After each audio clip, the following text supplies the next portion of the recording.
Muy buenos días.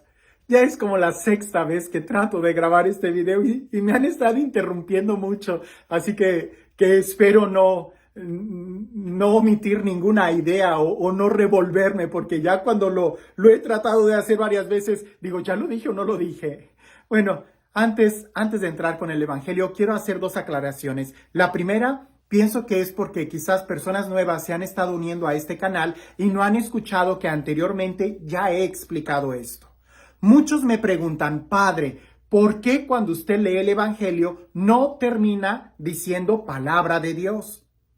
La respuesta es muy sencilla. Porque no es una celebración litúrgica. Esto que estoy haciendo aquí, estoy en mi casa. Y tú estás viendo un video, esto no es una celebración litúrgica, no estamos celebrando ningún sacramento aquí, es una meditación del Evangelio. Cuando es en la liturgia, sí hay una serie de pasos, hay un rito que se tiene que seguir y que incluso no se dice palabra de Dios cuando se lee el Evangelio, se dice palabra del Señor. Y la respuesta es diferente a te alabamos Señor, o gloria a ti, Señor. O sea, es diferente, hay toda una ceremonia cuando estamos en la misa.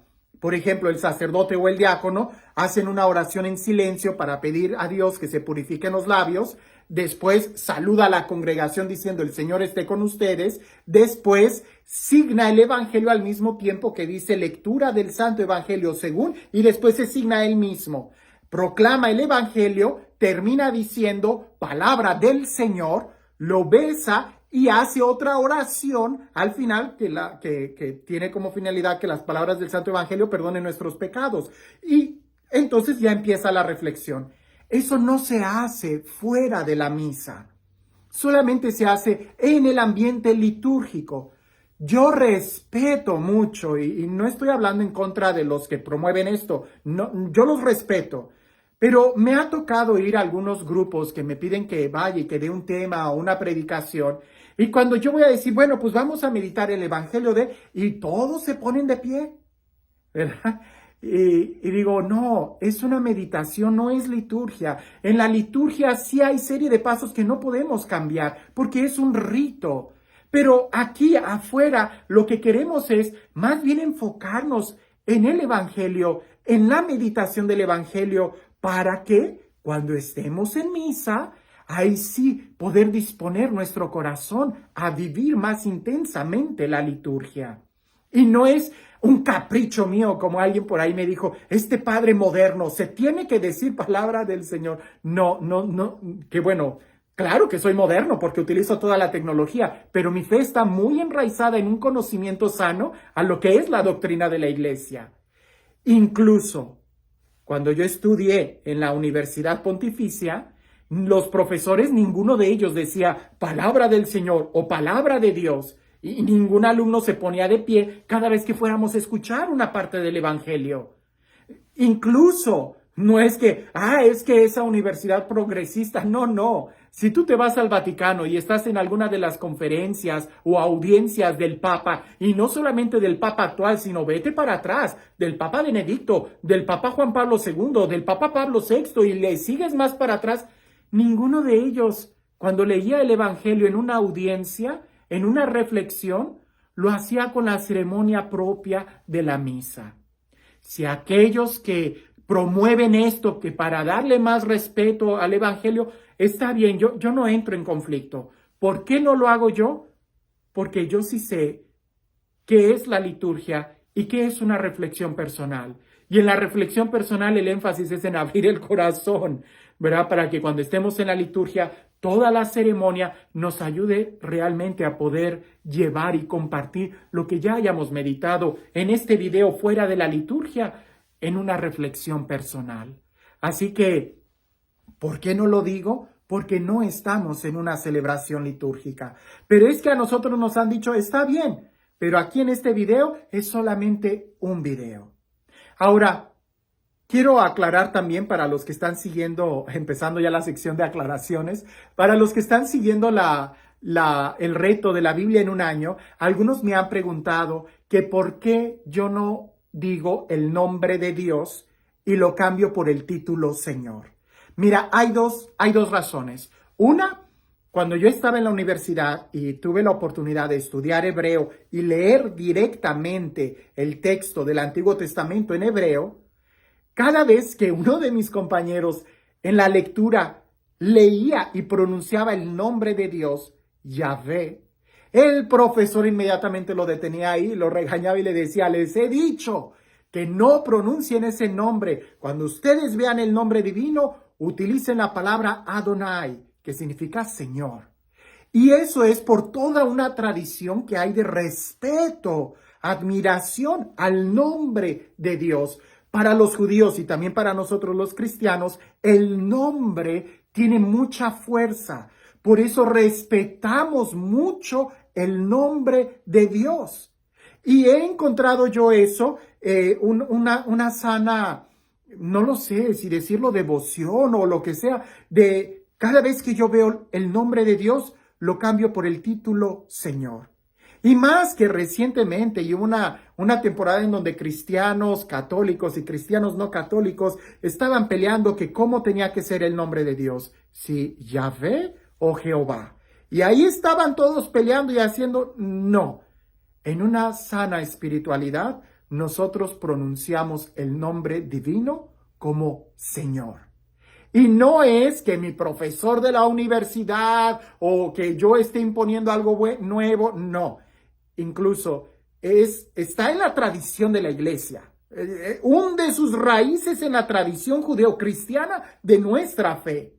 Y si quieres algo más específico, así un documento de la iglesia, bueno, el 11 de septiembre del 2008, el Papa Benedicto XVI pidió, ¿verdad?, que en la liturgia, tanto en los textos como en los cantos, no se pronunciara el nombre de Dios, sino que se utilizara el título Señor. Y hasta lo pusieron en diferentes idiomas para que quedara muy claro. ¿Por qué? Por el respeto al nombre de Dios. Incluso, sí, tengo que decirlo que en más de una ocasión yo lo he pronunciado muchas veces, pero trato en la medida de mi capacidad, de cuando estoy consciente, cambiarlo por la palabra Señor. Esa es la respuesta.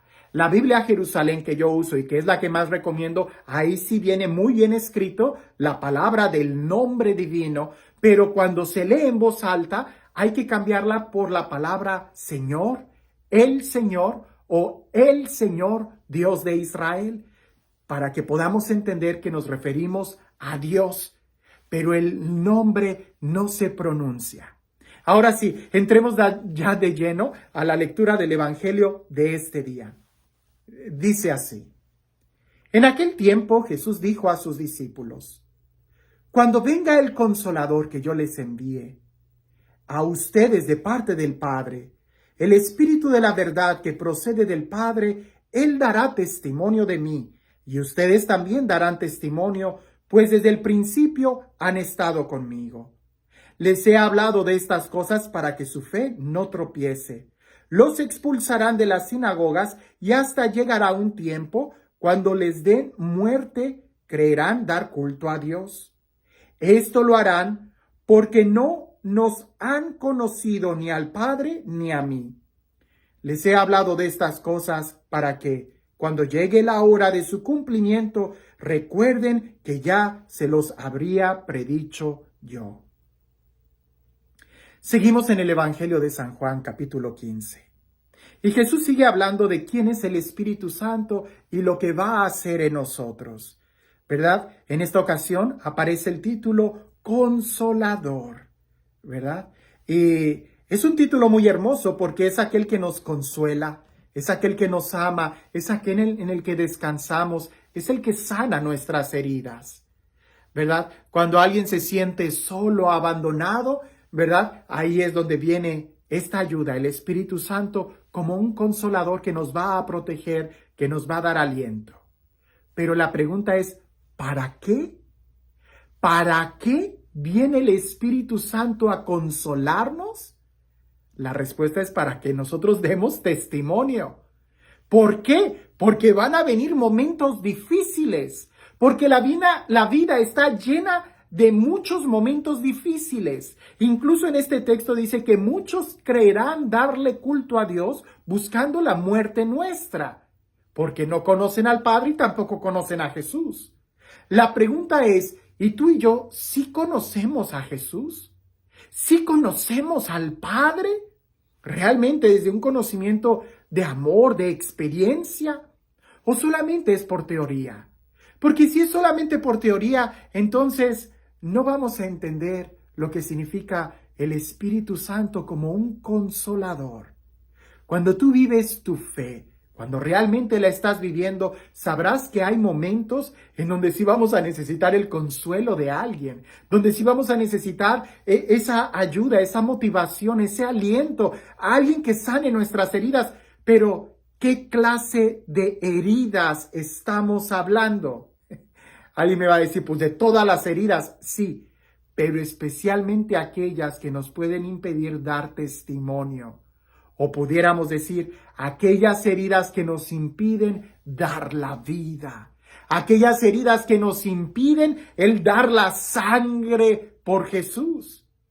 No pensemos que el Espíritu Santo es una persona débil, llena de emociones, que solamente está aquí para hacernos sentir bonito y brincar. No, Él viene para darnos esa fortaleza para ser capaces de derramar la sangre por Cristo.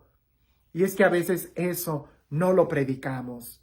El día de hoy se predica más un Dios que es más como sentimiento, como emoción, que nos ayuda. Mira, todo va a estar bien, piensa en el día de mañana, pero se nos olvida la parte de tenemos que dar testimonio, tenemos que morir por Cristo, tenemos que ser testigos del Evangelio. Y no como hoy les voy a compartir mi testimonio y después de esos 10, 20, 15 minutos sales y ya no das testimonio. El testimonio no es solamente cuando estás hablando, es en la forma en cómo vives. Y el día de hoy quizás no vamos a dar testimonio de sangre, pero sí testimonio de sudor, de vivir nuestra vida cristiana día a día, esforzándonos día a día. Y a veces en el pleno sol del mediodía, cuando estamos cansados, cuando estamos esforzándonos por dar testimonio, es ahí donde necesitamos el consolador. Sí, el que viene como el descanso, pero que al mismo tiempo nos capacita para dar la vida por Jesús. La pregunta para nosotros el día de hoy, ¿qué tanto estamos dispuestos a dar la vida por Jesús? ¿Qué tanto estamos dispuestos a querer dar la sangre o el sudor de nuestra frente cada día viviendo como cristianos? Porque si no estamos dispuestos a sufrir por Cristo, entonces tampoco recibiremos el Espíritu Santo consolador, porque el consuelo que nos da tiene como finalidad el seguir luchando. Y si tú no estás dispuesto a luchar por Jesús, que implica luchar por ti, por tu familia, por el proyecto que Dios te ha dado, pero si tú no estás dispuesto a luchar, entonces no hay razón, no le estás dando la bienvenida al Espíritu Santo en tu corazón. Te pongo este ejemplo. Es como el padre de familia que está luchando por sus hijos. Aunque el día y la jornada haya sido muy difícil, aunque haya tenido un accidente en el trabajo, aunque haya, no sé, pasado un mal día en el trabajo, cuando él llega y ve a su familia y sabe que lo hace por su familia, él ahí encuentra un consuelo del por qué está haciendo lo que está haciendo y encuentra las fuerzas para regresar al día siguiente a la fábrica y seguir trabajando. Pero aquellos cristianos que no quieren esforzarse en vivir su fe, pues no van a encontrar ningún consuelo en el Espíritu Santo, porque no se están esforzando en vivir los mandamientos como el Evangelio de ayer y pudiéramos decir casi el Evangelio de toda la semana pasada. Si realmente amamos a Jesús, cumpliremos sus mandamientos y Él nos enviará al Espíritu Santo. Pero si no queremos cumplir los mandamientos, pues entonces no vamos a recibir al Espíritu Santo. ¿Por qué? Porque no va a venir a darnos algo que no necesitamos. No va a venir a darnos el consuelo que no necesitamos porque no queremos seguir luchando. En cambio, si tú sí quieres seguir luchando, Él vendrá en tu ayuda. La pregunta, ¿quieres luchar? ¿Quieres dar testimonio de Jesús? ¿Quieres alcanzar las metas puestas en tu vida? ¿Quieres ser un cristiano de verdad? Entonces prepárate, porque el Espíritu Santo está ahí para venir en nuestra ayuda.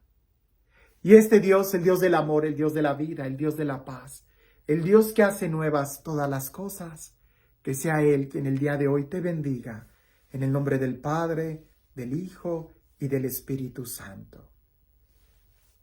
Meditando este evangelio y sobre aquellos que quieren la vida fácil, sin ningún esfuerzo, me hacía recordar aquella historia que una vez escuché cuando yo era un niño, la de los 3 cochinitos. ¿Te acuerdas de esa historia? Aquel que quiere las cosas fáciles construirá su casa de paja. Aquel que las quiere un poquito mejor, pero no quiere comprometerse mucho, las construirá quizás de bambú y de lodo. Pero aquel cochinito que quiere esforzarse y que su vida permanezca, la va a construir sobre roca, con ladrillos y cemento. A los 3 les vino el lobo y sopló. Va a haber problemas, dijo Jesús. Les digo esto para que cuando venga no digan que no les dije, para que su fe no desfallezca. A los 3 les vino el lobo, sopló, desbarató la casa de paja. Vino con el segundo, sopló, con más insistencia, pero desbarató la casa de bambú. Pero el de concreto no pudo desbaratarla. Tu casa, ¿en qué está cimentada? Si realmente tú quieres dar testimonio, no tengas miedo. El Espíritu Santo viene en nuestra ayuda y Él es el que consolándonos nos da el ánimo y el ímpetu para seguir adelante. ¿En dónde estás construyendo tú tu casa? Que tengas un excelente día.